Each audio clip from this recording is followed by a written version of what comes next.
but the sound of an opening door stopped me. Matthew pressed a finger to my lips. His head turned slightly, and his nostrils flared.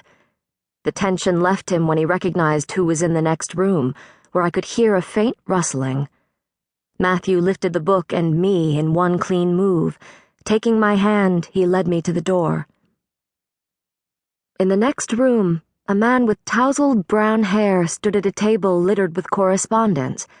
He was of average height, with a neat build and expensive, tailored clothes.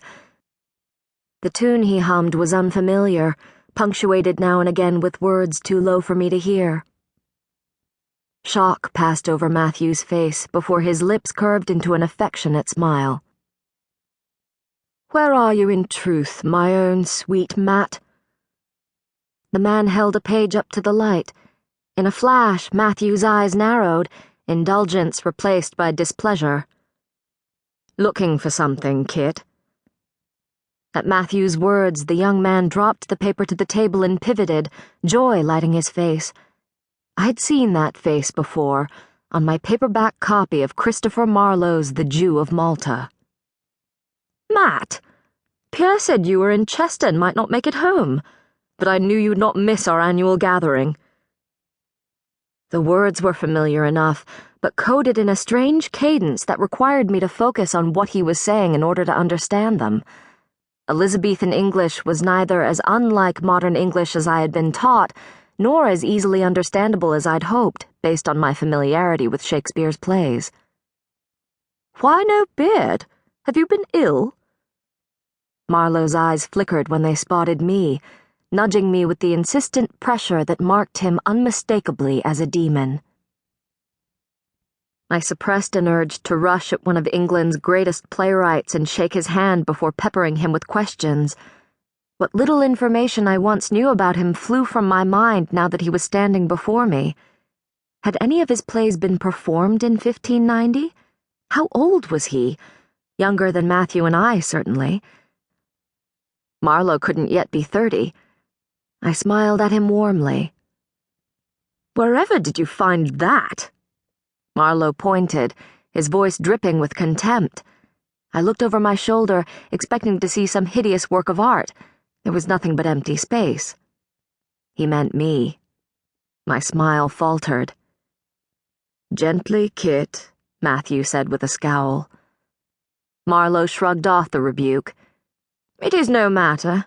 Take your fill of her before the others arrive, if you must. George has been here for some time, of course, eating your food and reading your books. He is still without a patron and hasn't a farthing to his name." "George is welcome to whatever I have, Kit."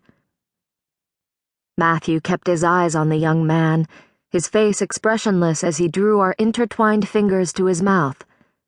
"Diana, this is my dear friend Christopher Marlowe." Matthew's introduction provided Marlowe with an opportunity to inspect me more openly. His attention crawled from my toes to the top of my head.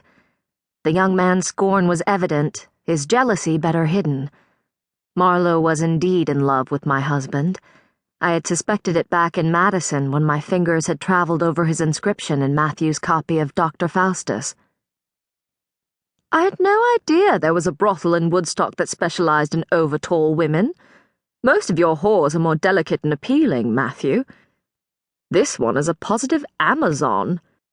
Kit sniffed, looking over his shoulder at the disordered drifts of paper that littered the surface of the table. "According to the old fox's latest, it was business rather than lust that took you to the north. Wherever did you find time to secure her services?" "It is remarkable, Kit, how easily you squander affection," Matthew drawled, though there was a note of warning in his tone.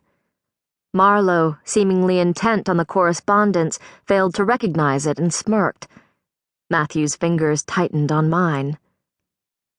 "Is Diana her real name, or was it adopted to enhance her allure among customers?